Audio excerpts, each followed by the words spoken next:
नमस्कार साथियों, स्वागत है आप सभी का आपके अपने यूट्यूब प्लेटफॉर्म पर। यूपी बजट 2026-27 कल आ गया, 11 तारीख को आ गया। कल एक छोटी सी वीडियो मैंने दिया था, आपने उसको देखा।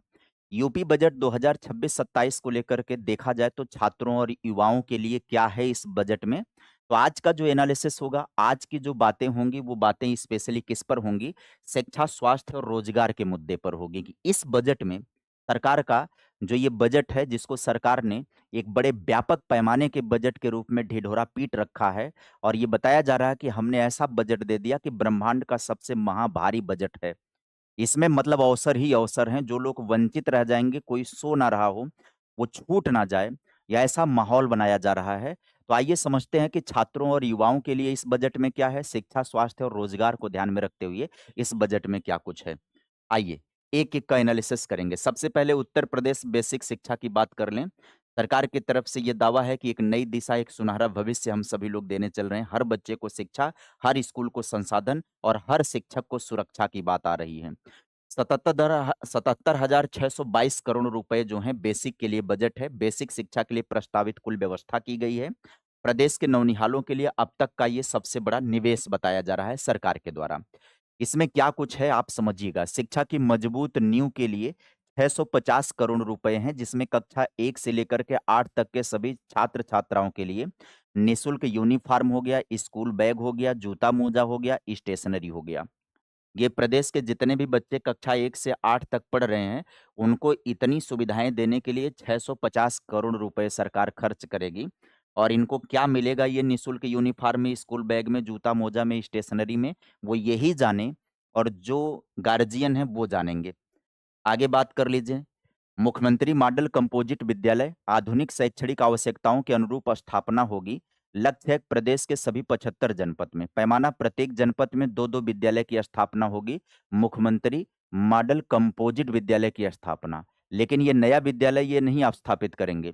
जो पुराना विद्यालय ऑलरेडी चल रहा है उसी को ऐड कर देंगे, उसी को जोड़ देंगे कंपोजिट विद्यालय के रूप में।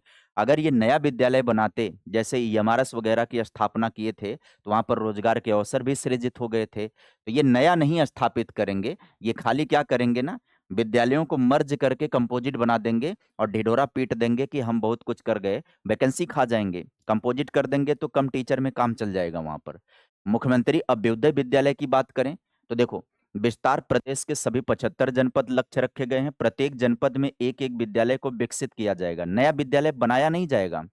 ये जितने भी नाम के प्रोपोगंडा बताए जा रहे हैं, ये विद्यालय नए बनाए जाते तो मुख्यमंत्री अभ्युदय योजना के नाम पर नए विद्यालय बनाए जाते, मुख्यमंत्री मॉडल कंपोजिट विद्यालय के नाम पर नए विद्यालय स्थापित कर दिए जाते हर जिले में, तो रोजगार के चांस बढ़ जाते, नौकरियों के चांस बढ़ जाते। नहीं, ऐसा नहीं है। ये मतलब सीधे-सीधे बात की जाए, डाइवर्ट एंड रूल की बात की जा रही है। हम तुम्हारे चलने वाले जो परिषदीय विद्यालय हैं, उसी को हम नाम बदल देंगे, उसी को ऐड कर देंगे। तो वो जो है ना मॉडल विद्यालय को करेंगे, तो 2 विद्यालय ऐड करके कंपोजिट में कर दिए, नौकरी खा जाएँगे। दूसरा बात करेंगे मुख्यमंत्री अभ्युदय विद्यालय के नाम पर, प्रत्येक विद्यालय में, प्रत्येक जनपद में विद्यालय का टारगेट रख रहे हैं ना, नया नहीं खोलेंगे ना, नया नहीं खोलेंगे।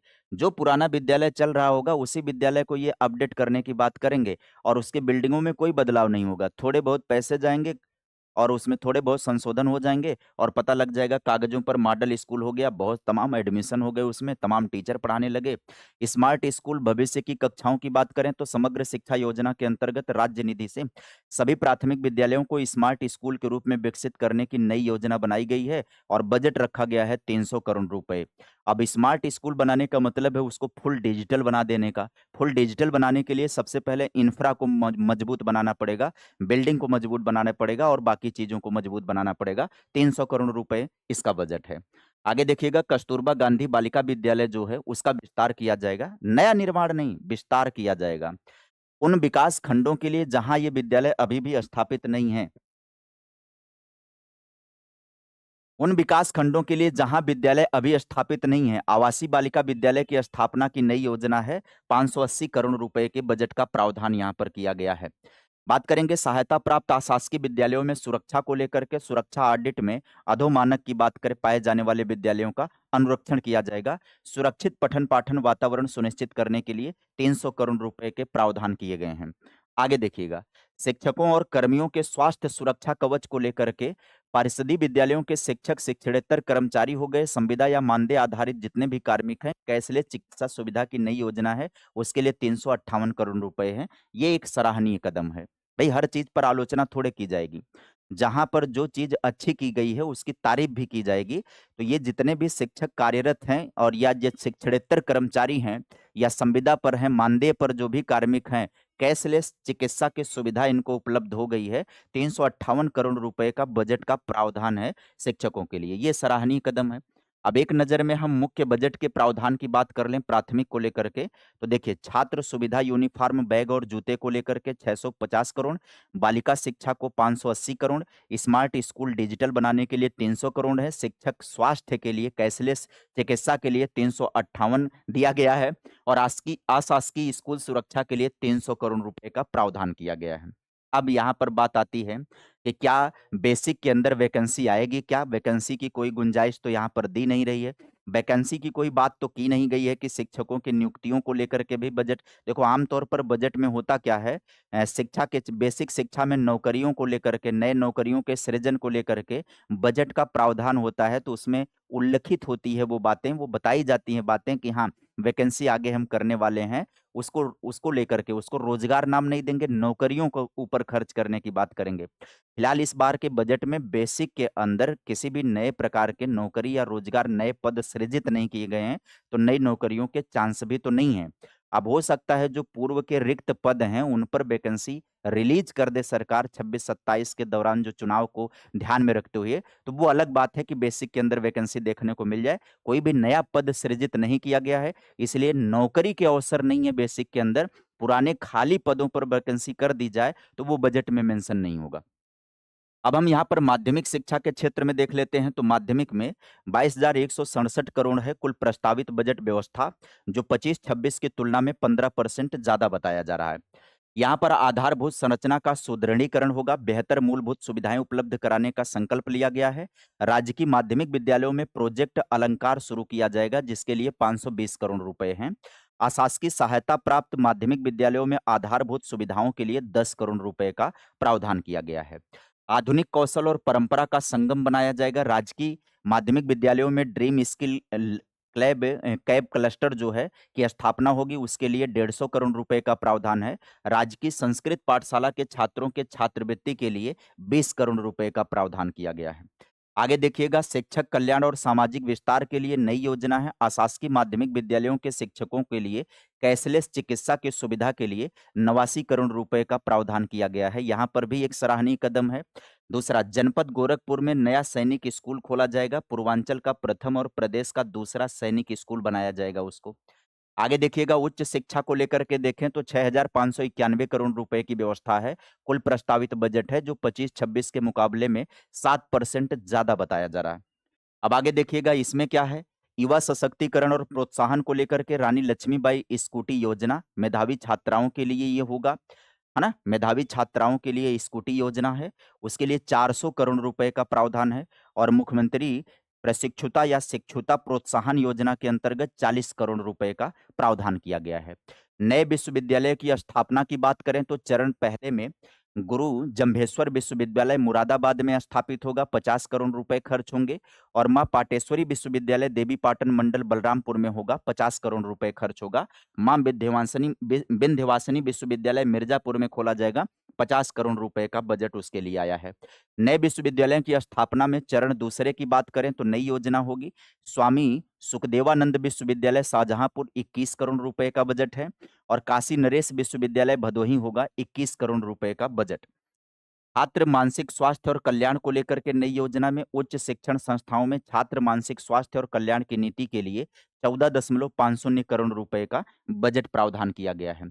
बजट 25-26 की नई पहलों का सारांश। अब आगे हम लोग बढ़ते हैं, चिकित्सा और स्वास्थ्य के क्षेत्र में क्या कुछ हुआ है उसको देख लेते हैं।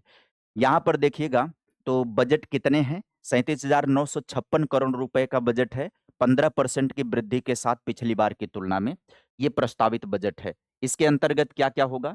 जननी शिशु सुरक्षा कार्यक्रम जो होगा, जिसमें गारंटी कैशलेस डिलीवरी की सेवा उपलब्ध होगी। प्रदेश के समस्त जनपदों में लागू होगी। मुख्य उद्देश्य होगा प्रसव हेतु आने वाली गर्भवती महिलाओं को निःशुल्क और कैशलेस सुविधा प्रदान करना। राष्ट्रीय बाल स्वास्थ्य कार्यक्रम, प्रत्येक ब्लॉक में 2 मेडिकल टीमें तैनात की जाएंगी। यह टीमें आंगनबाड़ी केंद्रों तथा स्कूलों में जाकर बच्चों का स्वास्थ्य परीक्षण सक्रिय रूप से कर रही हैं। आगे, पल्स पोलियो अभियान एक सुरक्षा कवच 8 दिसंबर 2024 से संचालित हुआ है। 3 करोड़ 28 लाख रुपए का प्रावधान यहाँ पर होगा, बच्चे लाभान्वित होंगे। जापानी इंसेफ्लाइटिस जो बीमारी बुखार होता है, उसके लिए प्रदेश के 42 संवेदनशील जनपद में टीकाकरण कार्यक्रम निर्बाध रूप से संचालित किया जाएगा, बजट में प्रावधान है। राष्ट्रीय मानसिक स्वास्थ्य कार्यक्रम में प्रदेश के समस्त 75 जनपदों में क्रियाशील होगा, आगे देखेंगे।